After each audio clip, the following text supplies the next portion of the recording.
محترم ناظرین، السلام علیکم ورحمۃ اللہ وبرکاتہ۔ رات کے 2 بجے شدید بارش میں کسی نے ہمارے گھر کے دروازے پر دستک دی۔ میں نے دروازہ کھولا تو ایک چھوٹی سی بچی بھیگتی ہوئی کھڑی تھی، جس کے ہاتھ میں ایک خط تھا۔ خط میں لکھا تھا، یہ تمہارے شوہر کی امانت ہے، اب تم ہی اسے سنبھالو۔ میں غصے اور صدمے سے کانپتی ہوئی اپنے شوہر کے کمرے کی طرف بھاگی، مگر شوہر بستر پر نہیں تھا۔ میں نے الماری کھولی تو اندر کا نظارہ دیکھ کر میری چیخ نکل گئی۔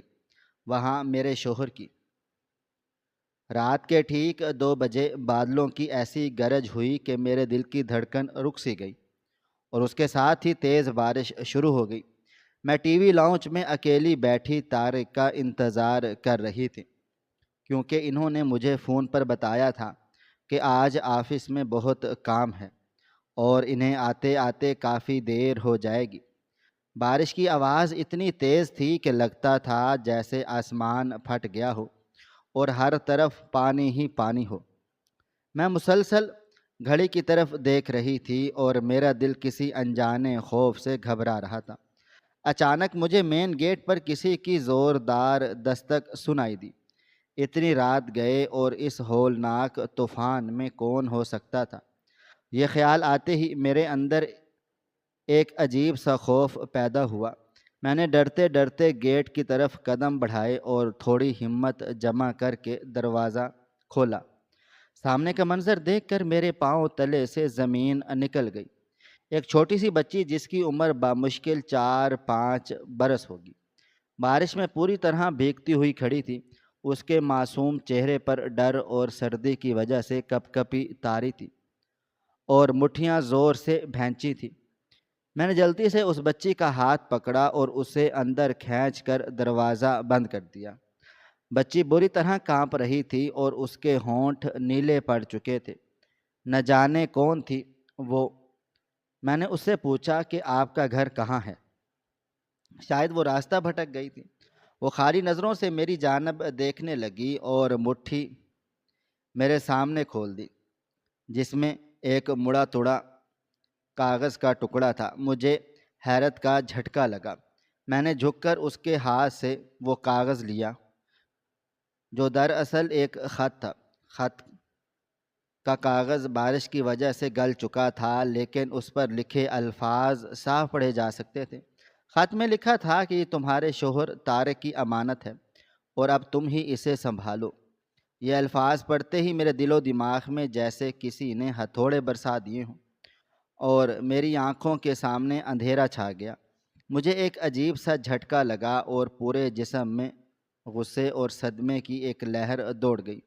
میں نے بچی کی طرف دیکھا، جس کی آنکھوں میں آنسو تھے۔ وہ سہمی ہوئی مجھے دیکھ رہی تھی۔ میں نے اسے وہیں صوفے پر بٹھایا اور غصے سے کانپتی ہوئی طارق کے کمرے کی طرف بھاگی۔ میرے ذہن میں ہزاروں سوال گھومنے لگے کہ آخر یہ بچی کون ہے اور طارق کی امانت کا کیا مطلب ہے۔ کمرے میں گھپ اندھیرا تھا۔ میں نے جلدی سے لائٹ آن کی۔ یہ کیسا گھٹیا مذاق تھا، مگر میرے ذہن میں شک سا پیدا ہو چکا تھا۔ میرا غصہ بے قابو ہو چکا تھا اور میں کسی بھی طرح کوئی ثبوت ڈھونڈنا چاہتی تھی جو مجھے اس معمے کو سلجھانے میں مدد دے سکے۔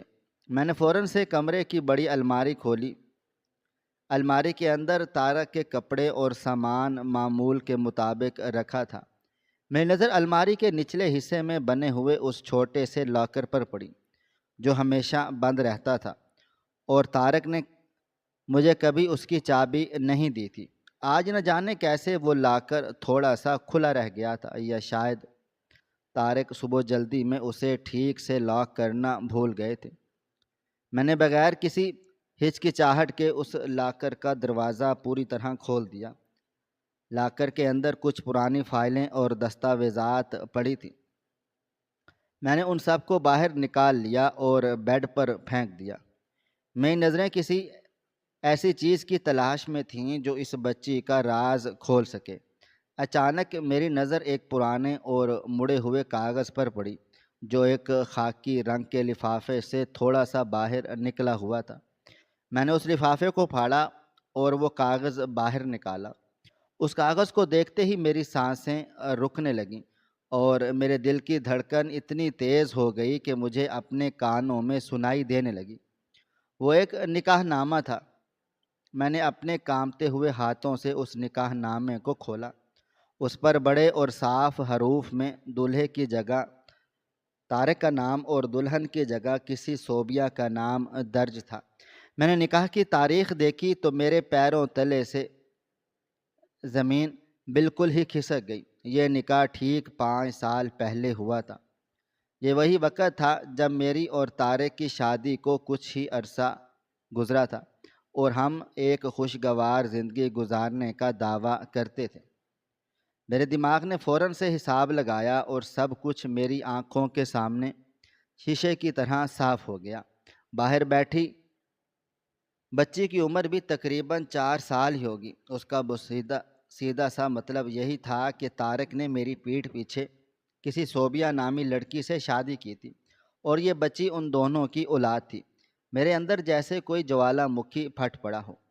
جس شوہر پر میں نے اندھا اعتماد کیا، جس کے لیے میں نے اپنی ساری زندگی وقف کر دی، اس نے میرے ساتھ اتنا بڑا دھوکہ کیا۔ مجھے یاد آیا کہ 5 سال پہلے طارق اکثر بزنس کا ٹرپ کا بہانہ بنا کر شہر سے باہر چلے جاتے تھے اور کئی دن واپس نہیں آتے تھے۔ میں کتنی بیوقوف تھی جو ان کی ہر ایک بات پر یقین کر لیتی تھی اور ان کی کامیابی کے لیے دعائیں مانگتی تھی۔ میرے آنسو رکنے کا نام نہیں لے رہے تھے اور میرا پورا وجود صدمے سے لرز رہا تھا۔ نکاح نامے پر لکھے ہوئے دستخط طارق کے ہی تھے، اس میں کوئی شک نہیں تھا۔ میں نے اس کاغذ کو اپنے ہاتھوں میں اتنی زور سے بھینچا کہ وہ بالکل مڑ گیا اور اس کی تحریر دھندلی پڑنے لگی۔ مجھے سمجھ نہیں آ رہا تھا کہ میں کیا کروں۔ کیا میں چیخ کر اس پورے گھر کو سر پر اٹھا لوں یا طارق کے آنے کا انتظار کر کے ان سے جواب طلب کروں؟ میری نظریں بار بار اس نکاح نامے پر جا رہی تھی۔ صوبیہ کا نام میرے دل و دماغ میں گونج رہا تھا۔ کون تھی یہ عورت اور اب اس نے اپنی بچی کو میرے پاس کیوں بھیج دیا تھا؟ اگر طارق نے اس سے شادی کی تھی تو وہ لوگ ساتھ کیوں نہیں رہ رہے تھے؟ اور یہ بچی اتنی رات گئے اس طوفان میں اکیلی میرے دروازے پر کیوں آئی تھی؟ یہ سب سوال مجھے پاگل کر رہے تھے۔ میں وہیں زمین پر بیٹھ گئی اور اپنے آنسوؤں کو بہنے دیا۔ باہر طوفان کی شدت میں اضافہ ہوتا جا رہا تھا، لیکن میرے اندر جو شدید طوفان برپا تھا اس کے سامنے باہر کی بارش کچھ بھی نہیں تھی۔ وہ ساری محبت، وہ سارے وعدے اور وہ تمام خوبصورت لمحات جو میں نے طارق کے ساتھ گزارے تھے اب مجھے ایک بھیانک مذاق لگ رہے تھے۔ مجھے اپنا آپ بہت حقیر اور بے بس محسوس ہونے لگا۔ کچھ دیر بعد مجھے احساس ہوا کہ میں یوں ٹوٹ کر نہیں بیٹھ سکتی اور مجھے حقیقت کا سامنا کرنا ہے۔ میں نے اپنے آنسو صاف کیے اور ہمت کر کے کھڑی ہو گئی۔ میں نے نکاح نامہ واپس لفافے میں ڈالا، اسے لاکر میں رکھا اور الماری بند کر دی۔ میں بوجھل قدموں کے ساتھ باہر لاؤنج میں آئی۔ بچی ابھی تک ویسے ہی سہمی ہوئی صوفے پر بیٹھی تھی۔ اس کے کپڑے گیلے تھے اور وہ ٹھنڈ سے کانپ رہی تھی۔ میرے اندر اس بچی کے لیے ایک عجیب سی نفرت اور رحم کے جذبات آپس میں ٹکرا رہے تھے۔ یہ اس عورت کی بچی تھی جس نے میرا گھر برباد کیا تھا، لیکن اس معصوم کا کیا قصور تھا؟ میں نے ایک بڑا سا تولیہ لیا اور اس بچی کے بال اور کپڑے خشک کیے۔ اس نے مجھ سے کوئی بات نہیں کی اور صرف اپنی بڑی بڑی ڈری ہوئی آنکھوں سے مجھے دیکھتی رہی۔ اس کی آنکھوں میں مجھے طارق کی جھلک نظر آئی جس نے میرے غصے کو مزید بھڑکا دیا۔ میں نے اسے ایک کمبل اوڑھا اور وہیں بٹھا دیا۔ ٹھیک آدھے گھنٹے کے بعد مجھے باہر طارق کی گاڑی کے ہارن کی آواز سنائی دی۔ میرے دل کی دھڑکن ایک بار پھر تیز ہو گئی۔ میں نے گہرے سانس لیے اور اپنے چہرے کے تاثرات کو بالکل نارمل کرنے کی کوشش کی۔ میں نہیں چاہتی تھی کہ طارق کو ذرا سا بھی شبہ ہو کہ مجھے ان کے اس گھناؤنے راز کا پتہ چل چکا ہے۔ میں نے دروازہ کھولا۔ طارق ہمیشہ کی طرح تھکے ہوئے انداز میں اندر داخل ہوئے۔ ان کے کپڑے بھی بارش کی وجہ سے تھوڑے گیلے تھے۔ انہوں نے مجھے دیکھا اور عام سے لہجے میں سلام کیا۔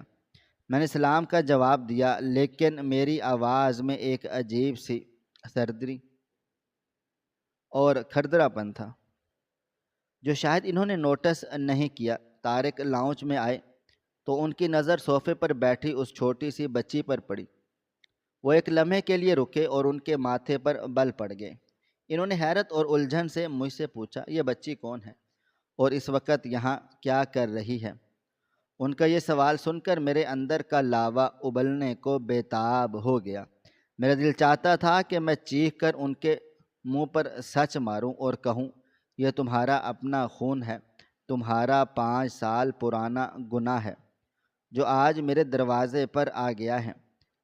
لیکن میں نے خود کو زبردستی کنٹرول کیا۔ میں نے اپنے غصے کو پیتے ہوئے نہایت اطمینان سے جھوٹ بولا اور انہیں بتایا کہ یہ میری ایک پرانی دوست کی بیٹی ہے۔ میں نے مزید کہانی بناتے ہوئے کہا کہ میری دوست پر اچانک کوئی بہت بڑی مصیبت آ گئی تھی اور وہ ایمرجنسی میں اپنی بچی کو میرے پاس چھوڑ گئی ہے، اور ہاں، جیسے ہی اس کے حالات ٹھیک ہوں گے وہ اسے واپس لے جائے گی۔ میں طارق کی آنکھوں میں دیکھ رہی تھی اور مجھے لگا کہ شاید وہ اس بچی کو پہچان لیں گے یا ان کے چہرے پر کوئی خوف یا گھبراہٹ نظر آئے گی، لیکن ایسا کچھ بھی نہیں ہوا۔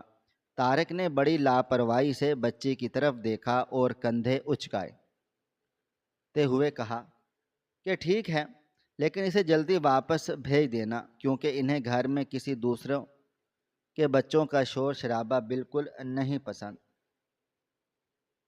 یہ سب سن کر میرے اندر ایک عجیب سی جلن اور تکلیف ہوئی۔ جس شخص کو اس معصوم بچی کا شور شرابہ پسند نہیں تھا، وہ دراصل اس کا اپنا سگا باپ تھا اور اسے اس بات کا علم تک نہیں تھا۔ طارق نے اپنا بریف کیس میز پر رکھا اور اپنے کمرے کی طرف چلے گئے۔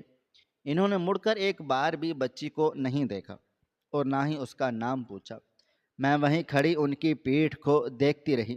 میری زندگی کا سب سے بڑا سچ میرے سامنے آ چکا تھا اور میرا شوہر اتنی آسانی سے اس سب کو نظر انداز کر کے سونے جا رہا تھا۔ میں نے بچی کو اٹھایا اور گیسٹ روم میں لے گئی۔ میں نے اسے بیڈ پر لٹایا اور لائٹ بند کر دی۔ بچی شاید تھکاوٹ اور ڈر کی وجہ سے جلدی ہی سو گئی۔ میں واپس لاؤنج میں آئی اور صوفے پر گر سی گئی۔ آج کی رات میری زندگی کی سب سے لمبی اور تکلیف دہ رات تھی۔ میں بار بار اس نکاح نامے اور اس پر لکھے نام صوبیہ کے بارے میں سوچ رہی تھی۔ طارق کا رویہ، ان کا جھوٹ، میری زندگی کے 5 سال، سب کچھ ایک سراب بن کر رہ گیا تھا۔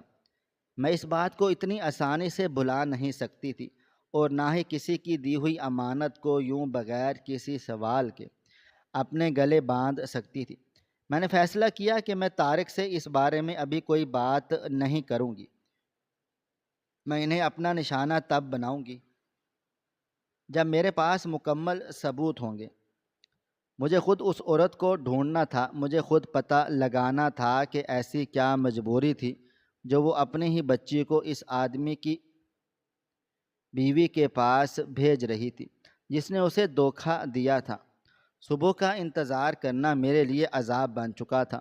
ہر گزرتا لمحہ میرے دل میں نئے سوال پیدا کر رہا تھا۔ میں نے اپنے دل میں طے کر لیا تھا کہ چاہے کچھ بھی ہو جائے میں اس صوبیہ کو ڈھونڈ کر رہوں گی اور طارق کا اصلی چہرہ سب کے سامنے لاؤں گی۔ میرا بھروسہ ٹوٹ چکا تھا اور اب میرے اندر صرف بدلے اور سچائی جاننے کی آگ جل رہی تھی۔ میں جانتی تھی کہ اگلا دن میرے لیے مزید حیرانیاں اور تکلیفیں لے کر آنے والا ہے، لیکن میں پیچھے ہٹنے والی نہیں تھی۔ میں اس انجان راستے پر چلنے کے لیے بالکل تیار تھی جہاں سے میری زندگی ہمیشہ کے لیے بدلنے والی تھی۔ طوفان اب بھی جاری تھا اور بارش کے قطرے کھڑکیوں پر مسلسل دستک دے رہے تھے، جیسے وہ بھی میرے اندر کے طوفان کا ساتھ دے رہے ہوں۔ میں نے آنکھیں بند کی تو مجھے صرف وہ نکاح نامہ اور بچی کا سہما ہوا چہرہ نظر آیا جس نے میری پوری دنیا کو الٹ پھلٹ کر رکھ دیا تھا۔ میں بے صبری سے صبح کے اجالے کا انتظار کرنے لگی تاکہ میں اس اندھیرے کا خاتمہ کر سکوں جس میں مجھے پچھلے 5 سالوں سے رکھا گیا تھا۔ میں نے تہیہ کر لیا تھا کہ کل کا سورج ایک نئے عزم کے ساتھ طلوع ہوگا اور میں اس کھیل کو اپنے طریقے سے ختم کروں گی۔ یہ راز صرف ایک آغاز تھا اور اصل کہانی تو ابھی شروع ہونی تھی۔ میرے ذہن میں بار بار طارق کے وہ الفاظ گونج رہے تھے جو اس نے بچی کے بارے میں کہے تھے، اور ہر بار وہ الفاظ میرے دل پر نشتر کی طرح لگ رہے تھے۔ میں نے ایک لمبی سانس لی اور اپنے آپ کو آنے والے کٹھن وقت کے لیے ذہنی طور پر تیار کرنے لگی۔ مجھے معلوم تھا کہ صبح ہوتے ہی مجھے صوبیہ کی تلاش شروع کرنی ہے، اور اس کے لیے مجھے بہت ہوشیاری اور صبر سے کام لینا ہوگا۔ میں طارق کو شک کا کوئی موقع نہیں دینا چاہتی تھی، اس لیے میں نے یہ فیصلہ کیا کہ صبح ان کے آفس جانے کے بعد ہی اپنا پہلا قدم اٹھاؤں گی۔ ساری رات جاگنے کے بعد میری آنکھوں میں نیند کا نام و نشان نہیں تھا، بلکہ ایک ایسی چمک آ چکی تھی جو صرف سچائی کی کھوج میں نکلنے والوں کی آنکھوں میں ہوتی ہے۔ میں نے خود سے وعدہ کیا کہ میں اس بچی کے ساتھ کبھی ناانصافی نہیں ہونے دوں گی، لیکن طارق کو اس کے کیے کی سزا ضرور ملے گی۔ وقت آہستہ آہستہ گزر رہا تھا اور میں ہر لمحے کے ساتھ اپنے ارادے کو مزید مضبوط کر رہی تھی۔ مجھے یقین تھا کہ منزل چاہے کتنے ہی کٹھن کیوں نہ ہو، میں اس دھوکے کی تہ تک ضرور پہنچوں گی اور ہر اس چہرے کو بے نقاب کروں گی جس نے میری زندگی کی بنیادوں کو کھوکھلا کر دیا تھا۔ میں ایک نئی اور مضبوط عورت بن کر ابھرنے والی تھی جسے اب کوئی دھوکہ نہیں دے سکتا تھا، اور اسی مضبوط ارادے کے ساتھ میں نے فجر کی اذان سنی اور ایک نئی جنگ کا آغاز کرنے کے لیے اپنی جگہ سے اٹھ کھڑی ہوئی۔ صبح کا سورج اپنی پوری آب و تاب سے چمک رہا تھا، لیکن میری زندگی میں جیسے ہمیشہ کے لیے اندھیرا چھا چکا تھا، اور رات بھر کی بے خوابی نے میری آنکھوں میں سرخ ڈورے ڈال دیے تھے، مگر میرے اندر سلگتی ہوئی آگ نے مجھے تھکنے یا ہارنے ماننے کی اجازت نہیں دی۔ طارق حسب معمول اپنے ناشتے کی میز پر بیٹھے اخبار پڑھ رہے تھے، اور ان کے چہرے پر ایک ایسی بے فکری تھی جیسے اس دنیا میں کچھ ہوا ہی نہ ہو، اور میں کچن کے دروازے سے انہیں دیکھ رہی تھی، اور میرے دل میں بار بار یہ خیال آ رہا تھا کہ انسان کتنا بڑا منافق ہو سکتا ہے، جو ایک طرف اپنی بیوی کے ساتھ وفاداری کا ناٹک کرتا ہے اور دوسری طرف کسی اور عورت کے ساتھ اپنی دنیا بسا کر اسے تباہ کر کے بے دردی سے مکر جاتا ہے۔ میں نے جذبات پر ایک خول چڑھا لیا تھا اور ناشتہ ان کے سامنے رکھتے ہوئے میرے ہاتھ بالکل نہیں کانپے۔ انہوں نے جلدی جلدی چائے پی اور بغیر کچھ کہے اپنے آفس کے لیے نکل گئے۔ ان کے چلے جانے کے بعد گھر میں ایک عجیب سی خاموشی چھا گئی جو مجھے کاٹنے کو دوڑ رہی تھی۔ میں سیدھی گیسٹ روم کی طرف گئی جہاں وہ معصوم بچی ابھی تک سو رہی تھی۔ اس کے چہرے پر اتنی معصومیت تھی کہ ایک پل کے لیے میرا دل چاہا میں اسے گلے سے لگا لوں، لیکن فوراً ہی مجھے یاد آیا کہ یہ طارق اور اس نامعلوم عورت کے گناہ کی نشانی ہے جس نے میرا ہنستا کھیلتا گھر برباد کر دیا۔ میں نے اس کے سرانے رکھے ہوئے اس کے چھوٹے سے بیگ کو کھولا جس میں کچھ پرانے کپڑے اور ایک ڈائری رکھی تھی۔ اس ڈائری کے پہلے ہی صفحے پر ایک پرچی موجود تھی جس پر ایک محلے کا نام اور مکان نمبر لکھا ہوا تھا۔ یہ یقیناً اس عورت یعنی صوبیہ کا پتہ تھا۔ میں نے وہ پرچی اپنی مٹھی میں سختی سے بھینچ لی اور فیصلہ کر لیا کہ آج میں اس عورت کا سامنا کر کے ہی رہوں گی جس نے میری پیٹھ میں چھرا گھونپا ہے۔ میں نے بچی کو جگایا اور اسے تیار ہونے کا کہا۔ وہ ابھی تک بہت سہمی ہوئی تھی اور اس نے مجھ سے ایک بھی لفظ نہیں بولا، بس خاموشی سے میری ہر ایک بات مانتی رہی۔ میں نے اسے ناشتہ کروایا اور اپنی گاڑی کی چابیاں اٹھا کر اسے ساتھ لے کر گھر سے نکل پڑی۔ راستے بھر گاڑی چلاتے ہوئے میرے ذہن میں ایک طوفان برپا تھا۔ میں سوچ رہی تھی کہ جب میں اس عورت کے سامنے کھڑی ہوں گی تو اسے کیا کہوں گی؟ کیا میں اسے پوچھوں گی کہ اس نے میرے ساتھ ایسا کیوں کیا، یا پھر میں اسے اس کی اوقات یاد دلاؤں گی کہ طارق نے اسے صرف اور صرف ایک رات کے لیے استعمال کیا اور پھر کوڑے کی طرح پھینک دیا۔ میرے اندر غصہ، انتقام اور دکھ کے جذبات ایک دوسرے سے الجھ رہے تھے۔ شہر کی سڑکوں پر ٹریفک کا شور تھا، لیکن مجھے کچھ سنائی نہیں دے رہا تھا۔ میرا سارا دھیان صرف اس منظر پر تھا جو اس پرچی پر لکھی ہوئی تھی۔ شہر کے ایک پسماندہ اور گنجان آباد علاقے میں پہنچ کر میں نے گاڑی ایک تنگ گلی کے باہر روک ڈالی۔ بچی میری انگلی پکڑے خاموشی سے میرے ساتھ چل رہی تھی۔ گلی میں دھول، مٹی اور کچرے کے ڈھیر تھے، اور وہاں کے مکانات کی خستہ حالی دیکھ کر اندازہ ہو رہا تھا کہ یہاں رہنے والے کتنی مشکل زندگی گزار رہے ہیں۔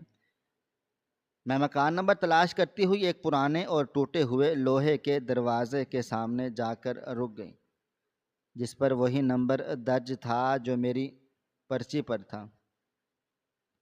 میرے دل کی دھڑکن تیز ہو گئی اور میں نے گہرا سانس لے کر دروازے پر دستک دی، لیکن اندر سے کوئی آواز نہیں آئی۔ میں نے دوبارہ دستک دی تو پڑوس والے مکان کا دروازہ کھلا اور ایک ادھیڑ عمر عورت نے باہر جھانک کر پوچھا کہ میں کس سے ملنا چاہتی ہوں۔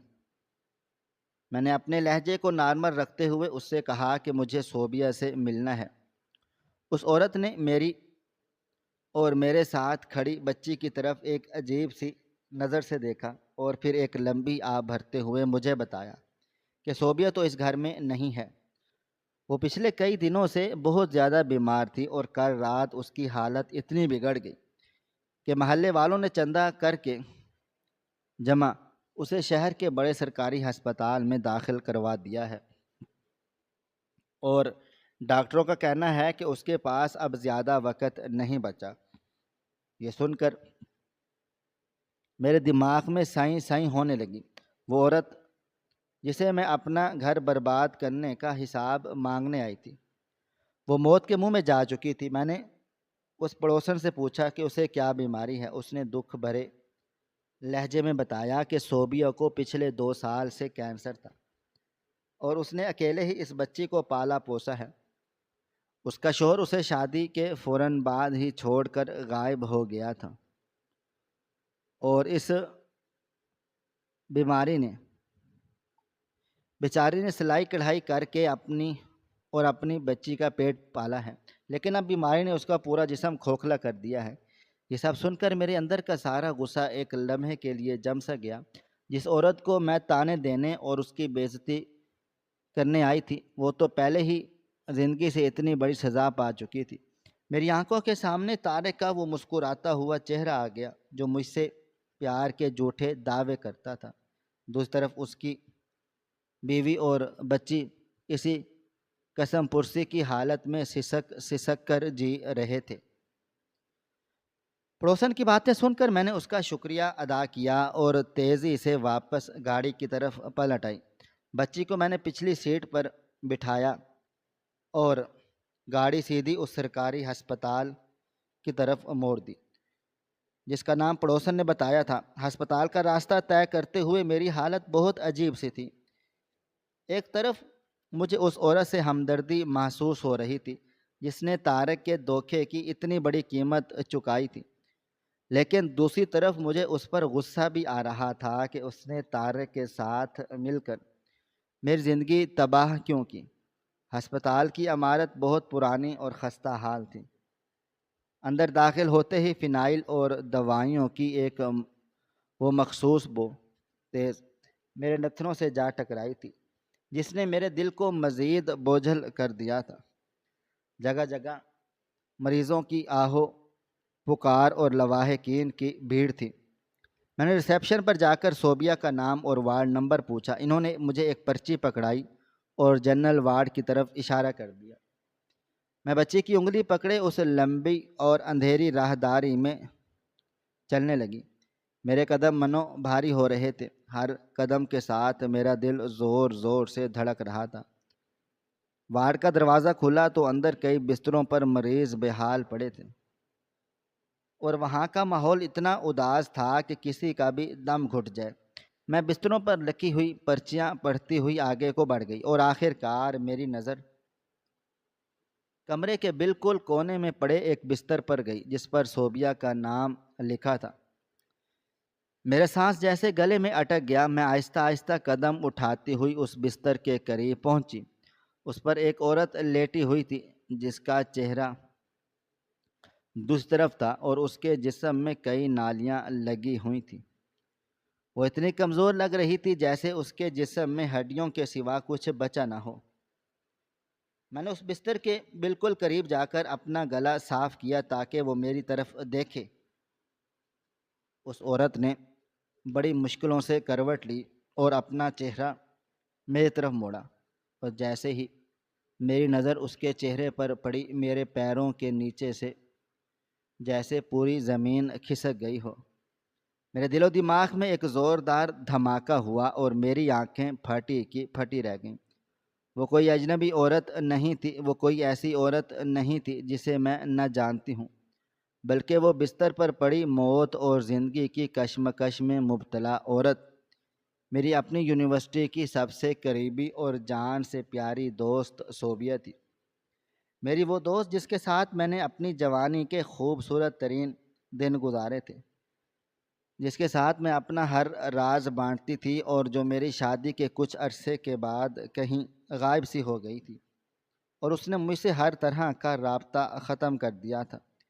میرے ہونٹوں سے بے ساختہ اس کا نام نکلا، لیکن میری آواز اتنی مدھم تھی کہ شاید میں خود بھی بمشکل سن پائی۔ صوبیہ کی نیمواں آنکھوں نے جب مجھے دیکھا تو ان میں ایک لمحے کے لیے حیرت اور پھر شدید ندامت کی لہر دوڑ گئی۔ اس نے اپنے سوکھے اور بے جان ہاتھوں سے اپنے چہرے کو چھپانے کی کوشش کی، جیسے وہ مجھ سے نظریں چرانا چاہتی ہو۔ میں سکتے کی حالت میں اسے دیکھے جا رہی تھی۔ میرے ذہن میں ماضی کے وہ تمام مناظر فلم کی طرح چلنے لگے جب ہم دونوں ایک ساتھ ہنستے تھے، روتے تھے اور ایک دوسرے کی پرواہ کرتے تھے۔ مجھے یاد آیا کہ طارق بھی یونیورسٹی میں ہمارے ساتھ ہی ہوتا تھا اور ہم تینوں بہت اچھے دوست تھے، لیکن میں نے کبھی خواب میں بھی نہیں سوچا تھا کہ میری پیٹھ پیچھے یہ دونوں وہ کھیل کھیل رہے ہیں جس نے میری پوری کائنات کو تباہ و برباد کر دیا تھا۔ میرا غصہ جو پہلے صرف ایک شوہر کی بے وفائی تک محدود تھا، اب ایک دوست کی غداری میں بدل کر ایک خوفناک شکل اختیار کر چکا تھا۔ میں نے اپنے شوہر کو کھویا تھا، لیکن آج مجھے احساس ہوا کہ میں نے اپنی بہترین دوست کو بھی اسی دن کھو دیا تھا جس دن اس نے طارق کے ساتھ وہ خفیہ نکاح کر لیا تھا۔ میرے اندر اتنی شدت سے دکھ اور غصے کا طوفان اٹھا کہ میرا دل چاہا کہ میں اس ہسپتال کو سر پر اٹھا لوں۔ میں چیخ چیخ کر صوبیہ سے پوچھوں کہ تم نے میرے ساتھ ایسا کیوں کیا؟ تم نے میری محبت کا یہ صلہ کیوں دیا؟ لیکن میری زبان جیسے تالو سے چپک گئی تھی اور میرے منہ سے ایک لفظ بھی نہیں نکل رہا تھا۔ صوبیہ کی آنکھوں سے آنسو بہنے لگے اور اس نے بڑی مشکلوں سے روتے ہوئے مجھے اپنے قریب آنے کا اشارہ کیا۔ اس کے پاس کھڑی اس کی بچی نے جب اپنی ماں کو اس حال میں دیکھا تو وہ روتی ہوئی اس کے سینے سے لگ گئی۔ صوبیہ نے اپنے کانپتے ہوئے ہاتھوں سے اس بچی کا ماتھا چوما اور پھر پھٹی ہوئی اور کمزور آواز میں مجھ سے منت سماجت کرنے لگی کہ میں اسے معاف کر دوں۔ وہ رو رو کر بتا رہی تھی کہ وہ کس قدر شرمندہ ہے اور اپنی اسے غلطی کا کتنا بھیانک انجام بھگتنا پڑا ہے۔ وہ بتا رہی تھی کہ طارق نے اسے اپنے جھوٹے عشق کے جال میں پھنسایا تھا اور اسے یقین دلایا تھا کہ وہ مجھ سے محبت نہیں کرتا اور جلد ہی مجھے چھوڑ دے گا۔ اسی جھانسے میں آ کر اس نے طارق کے ساتھ ایک رات کے لیے خفیہ نکاح کر لیا تھا، لیکن اگلے ہی دن صبح طارق کو اپنی غلطی اور بدنامی کا احساس ہو گیا اور اسے تنہا چھوڑ کر ہمیشہ کے لیے غائب ہو گیا۔ صوبیہ نے روتے ہوئے کہا جب اسے پتہ چلا وہ حاملہ ہے تو وہ شدید خوف اور شرمندگی کا شکار ہو گئی۔ اس کے پاس اتنی ہمت نہیں تھی کہ وہ میرا سامنا کر سکے اور مجھے بتا سکے کہ اس نے میرا گھر توڑنے کی کوشش کی ہے۔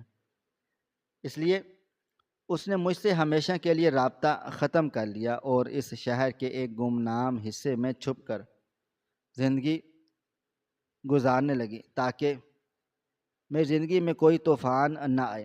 میں اس کی ساری باتیں ایک پتھر کے مجسمے کی طرح سن رہی تھی۔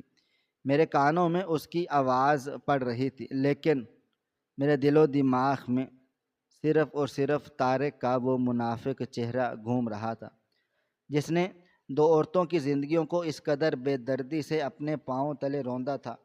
ایک وہ جو اس کی بیوی بن کر اس کے گھر میں اس کی وفاداری کا بھرم بھرتی رہی تھی، اور دوسری وہ جو اس کی محبت کے فریب میں آ کر اپنی ساری زندگی ایک گمنام اور تکلیف دہ موت کے حوالے کر بیٹھی۔ صوبیہ بار بار مجھ سے کہہ رہی تھی کہ وہ جانتی ہے کہ وہ مرنے والی ہے اور اس کے بعد اس دنیا میں اس کی بچی کا کوئی سہارا نہیں ہے، اس لیے اس نے یہ آخری قدم اٹھایا اور اس بچی کو طارق کے نام خط کے ساتھ میرے پاس بھیج دیا، کیونکہ وہ جانتی تھی کہ میرا دل کتنا نرم ہے اور میں کبھی کسی معصوم کو سڑکوں پر رلنے کے لیے نہیں چھوڑ سکتی۔ اس کے ہر ایک لفظ کے ساتھ میرے اندر کا غصہ پگھل کر آنسوؤں میں بدل رہا تھا۔ میں اس پر غصہ کرنا چاہتی تھی جس نے مجھے دھوکہ دیا، لیکن میرے سامنے جو ہڈیاں کا ڈھانچہ پڑا تھا وہ اس قابل نہیں تھا کہ میں اس پر اپنا غصہ اتار سکوں۔ میری دوست جس کے ساتھ میں نے اپنے مستقبل کے خواب دیکھے تھے آج اس حال میں تھی کہ اسے سانس لینے کے لیے بھی مشینوں کی محتاجی تھی۔ میں نے اس کی طرف دیکھا اور میرے دل میں ایک عجیب سی ویرانی چھا گئی۔ مجھے محسوس ہوا کہ دنیا اور اس کے رشتے کس قدر کھوکھلے اور بے معنی ہیں، جہاں محبت کے نام پر صرف دھوکہ اور فریب بیچا جاتا ہے۔ بچی مسلسل اپنے ماں کے سینے سے لگی رو رہی تھی اور ہسپتال کے اس خاموش وارڈ میں اس کے رونے کی آواز میرے دل کو چیر رہی تھی۔ میں نے خود کو سنبھالا اور میں جانتی تھی کہ اب مجھے کیا کرنا ہے۔ میں نے صوبیہ کے قریب جھک کر اس کا ہاتھ اپنے ہاتھ میں لیا، وہ ہاتھ جو کبھی بہت نرم اور گرم ہوا کرتا تھا آج برف کی طرح ٹھنڈا اور بے جان محسوس ہو رہا تھا۔ میں نے اس کی آنکھوں میں دیکھا جن میں موت کی پرچھائیاں صاف نظر آ رہی تھیں، اور میں نے دل ہی دل میں فیصلہ کر لیا کہ اب اس کھیل کو اس کے انجام تک پہنچانے کا وقت آ گیا ہے۔ میں نے اپنے پرس سے فون نکالا اور طارق کا نمبر ڈائل کیا۔ طارق نے دوسری گھنٹی پر ہی فون اٹھا لیا اور معمول کے مطابق پوچھا کہ کیا بات ہے۔ میں نے اپنے لہجے میں موجود تمام تر اور دکھ اور غصے کو دباتے ہوئے انتہائی سرد اور سپاٹ لہجے میں آواز میں اس سے کہا کہ وہ فوراً شہر کے اس سرکاری ہسپتال کے جنرل وارڈ میں پہنچ جائے جہاں میں اس کا انتظار کر رہی ہوں۔ طارق نے کچھ پوچھنے کی کوشش کی کہ میں وہاں کیا کر رہی ہوں اور کیا کوئی ایمرجنسی ہے، لیکن میں نے اس کی کوئی بھی بات سنے بغیر فون کاٹ دیا، کیونکہ میں جانتی تھی کہ اب جو بھی بات ہوگی وہ فون پر نہیں بلکہ اس کے اس گناہ کے سامنے کھڑے ہو کر ہوگی جسے وہ 5 سال پہلے دفن کر چکا تھا۔ میں وہیں صوبیہ کے بستر کے پاس رکھی ہوئی ایک ٹوٹی ہوئی کرسی پر بیٹھ گیا اور اس وقت کا انتظار کرنے لگا کہ جب طارق اس وارڈ میں داخل ہوگا اور اس کا سامنا اپنی دونوں برباد کی ہوئی زندگیوں سے ہوگا۔ میرے اندر کا طوفان اب ایک ٹھہراؤ میں بدل چکا تھا، وہ ٹھہراؤ جو کسی بہت بڑے زلزلے کے بعد آتا ہے اور جب انسان کو یہ سمجھ جاتا ہے کہ اب بچانے کے لیے کچھ نہیں بچا اور صرف ملبے کو سمیٹنا ہے۔ میں نے اس بچی کے سر پر ہاتھ پھیرا جس کا اس پوری کہانی میں کوئی قصور نہیں تھا، لیکن وہ سب سے زیادہ اذیت کا شکار تھی۔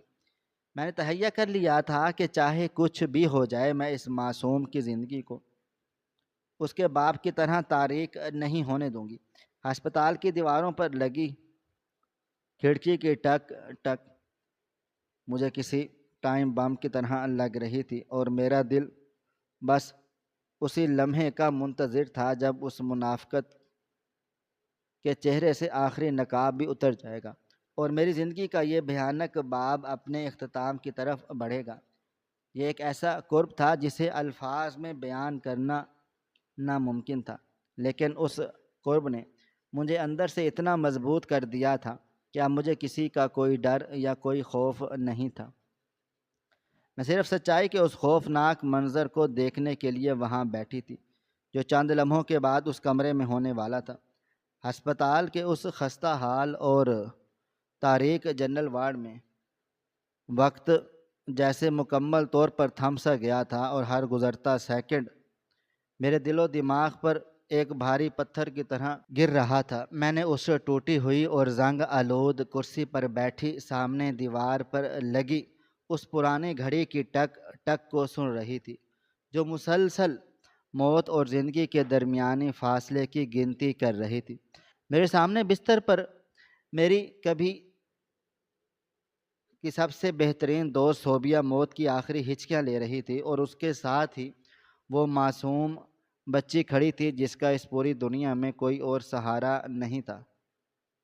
میرے اندر کا طوفان اب ایک عجیب سی خاموشی اور سرد مہری میں بدل چکا تھا، اور وہ غصہ جو کل رات سے میرے خون میں کھول رہا تھا اب ایک ٹھنڈی اور بے رحم حقیقت کی شکل اختیار کر گیا تھا۔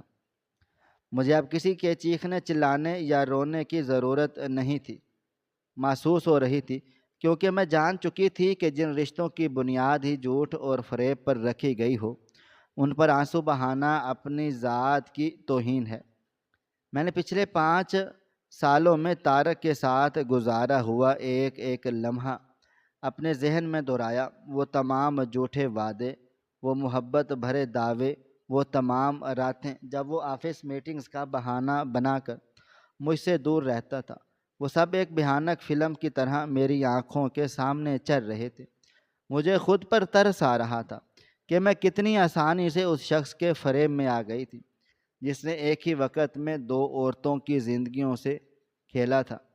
میرا ذہن ان تمام باتوں کو سوچ سوچ کر تھک چکا تھا، لیکن میرے ارادے کسی چٹان کی طرح مضبوط ہو چکے تھے۔ میں نے صوبیہ کے پیلے اور بے جان چہرے کی طرف دیکھا جس کی آنکھوں میں اب صرف پچھتاوا اور موت کا خوف باقی تھا۔ اس نے اپنی آخری سانسوں کے درمیان بار بار مجھ سے معافی مانگنے کی کوشش کی، لیکن اس کی آواز اتنی کمزور ہو چکی تھی کہ بامشکل میرے کانوں تک پہنچ رہی تھی، اور میں نے اس کا ٹھنڈا ہاتھ اپنے ہاتھوں میں لیا اور اسے تسلی دی کہ میں نے اسے دل سے معاف کر دیا ہے، کیونکہ میں جانتی تھی کہ اس نے اپنے گناہ کی اتنی بڑی اور خوفناک سزا بھگت لی ہے۔ اب میرا غصہ ان کے سامنے کوئی معنی نہیں رکھتا تھا، اور یقین دلایا کہ وہ بچی کی طرف سے بالکل بے فکر ہو جائے، کیونکہ اب یہ بچی میری ذمہ داری ہے اور میں اسے اس گندگی اور منافقت کے سائے سے بہت دور لے جاؤں گی۔ میری یہ باتیں سن کر صوبیہ کی آنکھوں میں ایک سکون کی لہر دوڑ گئی، اور اس کے چہرے پر ایک ہلکی سی مسکراہٹ ابھری جو اس بات کا ثبوت تھی کہ اس کا آخری بوجھ ہلکا ہو گیا ہے۔ اسی دوران مجھے وارڈ کے دروازے کی طرف سے کسی کے بھاری قدموں کی آواز سنائی دی۔ یہ قدموں کی آواز مجھے بہت جانی پہچانی لگی، کیونکہ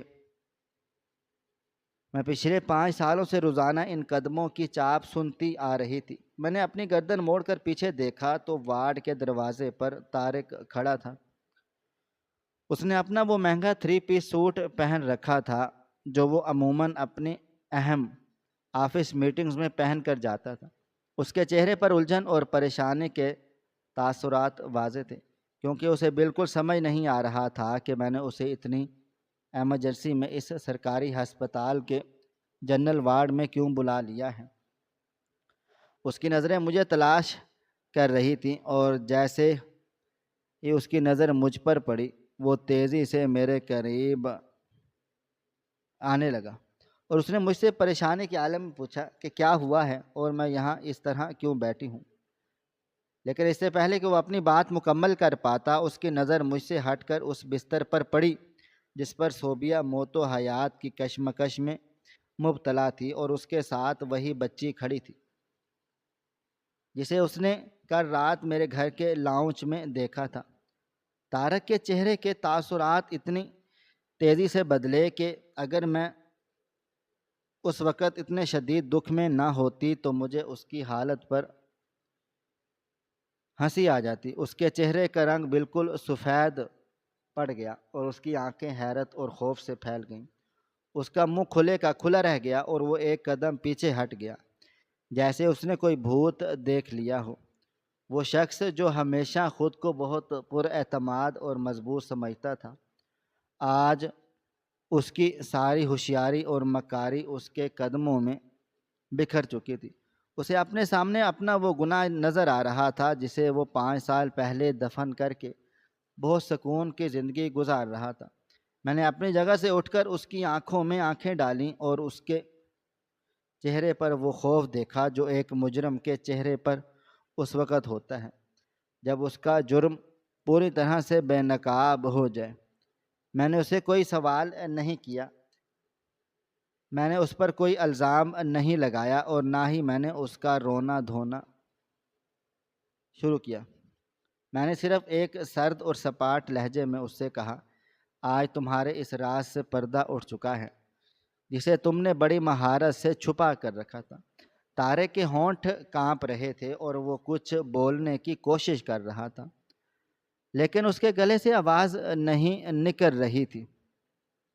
اس نے بامشکل اپنے سوکھے ہونٹوں پر زبان پھیری اور ہکلاتے ہوئے مجھ سے کہنے لگا کہ میں جو بھی سوچ رہی ہوں وہ سچ نہیں ہے، اور جو سب کچھ تفصیل سے مجھے سمجھا سکتا ہے کہ اس کی اس بیہودہ اور اس گھٹیا دلیل پر مجھے شدید ابکائی محسوس ہوئی۔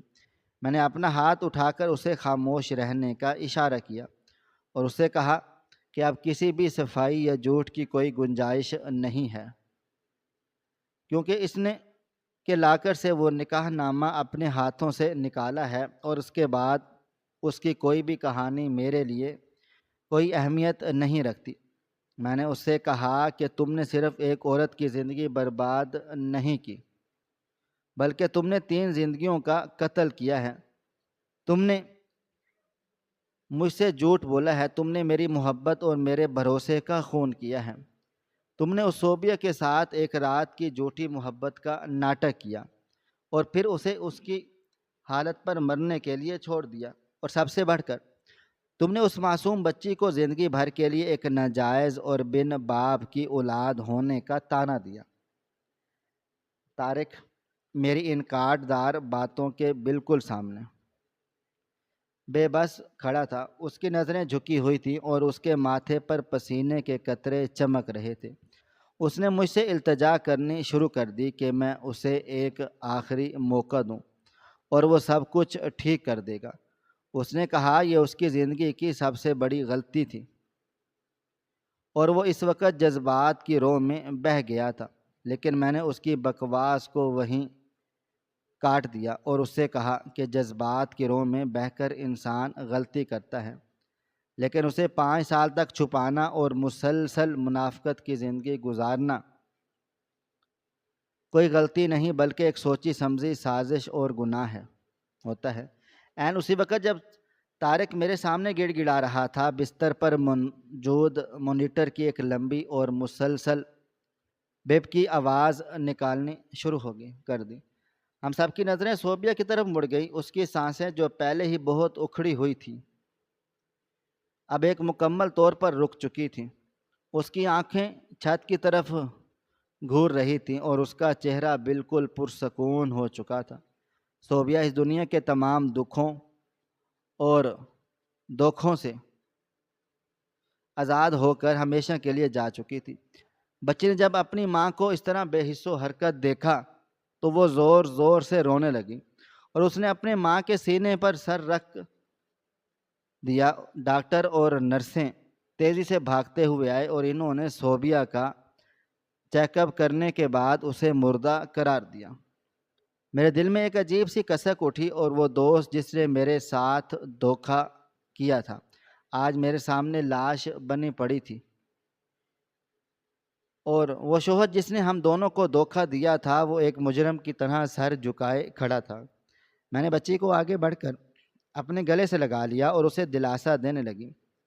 میری آنکھوں سے بے اختیار آنسو بہہ نکلے جو صوبیہ کی موت اور اپنی برباد ہونے والی زندگی کا ماتم کر رہے تھے۔ ہسپتال کی وہ زندگی رات میں زندگی کا سب سے بڑا موڑ ثابت ہوئی۔ میں نے طارق کو وہیں اس کی مری ہوئی پہری بیوی کی لاش کے بالکل پاس چھوڑا اور اپنی بچی کا ہاتھ پکڑ کر ہسپتال سے باہر نکل آئی۔ طارق میرے پیچھے پیچھے آیا اور اس نے مجھے گاڑی کے پاس روکنے کی کوشش کی۔ وہ میرے قدموں میں گر گیا اور گڑ گڑا کر مجھ سے معافی مانگنے لگا۔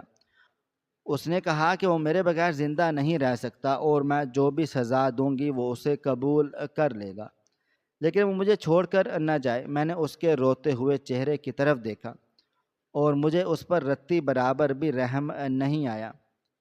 میں نے اس سے کہا کہ تم جیسے لوگ محبت کرنے والوں کے لائق نہیں ہوتے۔ تم لوگ صرف اور صرف اپنے مفاد اور اپنے ہوس کے غلام ہوتے ہو، اور جب تمہاری حقیقت سامنے آتی ہے تو تم مگر مچھ کے آنسو بہا کر خود کو مظلوم ثابت کرنے کی کوشش کرتے ہو۔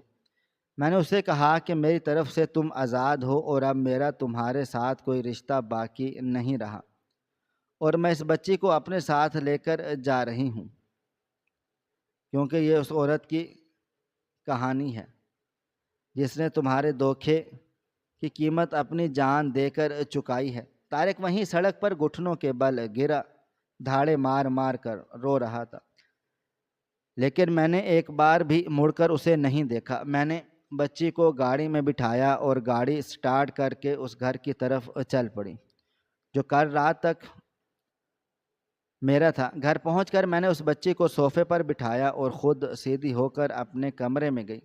میں نے اپنا سوٹ کیس نکالا اور اس میں صرف اپنے وہ کپڑے اور ضروری سامان رکھا جو میں نے اپنے جہیز میں لے کر آئی تھی۔ میں نے طارق کی دی ہوئی کوئی بھی چیز، چاہے وہ زیور ہو یا کپڑے ہوں، ان سب کو وہیں بیڈ پر چھوڑ دیا۔ میرا ذہن بالکل صاف تھا اور مجھے اپنے فیصلے پر کوئی پچھتاوا نہیں تھا۔ میں نے بچی کا ہاتھ پکڑا اور ہمیشہ کے لیے اس گھر کی دہلیز کو پار کر لیا جہاں میں نے اپنی زندگی کے 5 قیمتی سال ایک سراب کے پیچھے بھاگتے ہوئے ضائع کر دیے تھے۔ اگلے ہی دن میں نے شہر کے ایک اچھے وکیل سے رابطہ کیا اور طارق کے خلاف خلا کا دائر کر دیا۔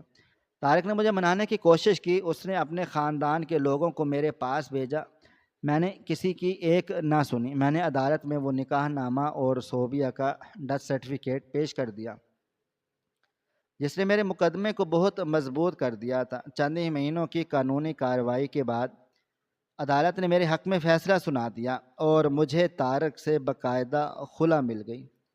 طارق کی حقیقت جب اس کے اپنے خاندان والوں کے سامنے آئی تو سب نے اس سے منہ موڑ لیا اور وہ اس معاشرے میں بالکل تنہا اور ذلیل ہو کر رہ گیا۔ دوسری طرف میں نے اس معصوم بچی کو قانونی طور پر گود لے لیا اور اس کا نام اپنی دوست کے نام پر صوبیہ رکھ دیا۔ میں نے ایک مقامی اسکول میں ٹیچنگ کی جاب شروع کر دی اور اپنی زندگی کو ایک نئے اور مثبت زاویے سے جینا شروع کر دیا۔ وقت گزرنے کے ساتھ ساتھ میرے زخم تو بھرنے لگے، لیکن وہ سبق ہمیشہ میرے ذہن میں نقش رہا جو میں نے اس تلخ تجربے سے سیکھا تھا۔ میں نے جان لیا تھا کہ انسان کے روپ میں چھپے ہوئے بھیڑیے ہمیشہ وقت اور وفاداری کا لبادہ اوڑھ کر وار کرتے ہیں، لیکن اب ایک باشعور اور مضبوط عورت کبھی ان کے جھوٹے آنسوؤں کے جال میں نہیں پھنستی۔ یہ کہانی صرف ایک دھوکے کی کہانی نہیں تھی، بلکہ یہ ایک عورت کی بیداری اور اس کی اندرونی طاقت کی کہانی تھی۔ جس نے ثابت کر دیا کہ وہ کسی بھی طوفان کا ڈٹ کر مقابلہ کر سکتی ہیں اور اپنے حق کے لیے اکیلے ہی پوری دنیا سے لڑ جھگڑ سکتی ہیں۔ میں نے اپنے دوست کی دی ہوئی اس خون آلود امانت کو سینے سے لگا لیا اور اس کے مستقبل کو روشن کرنے کی قسم کھا لی۔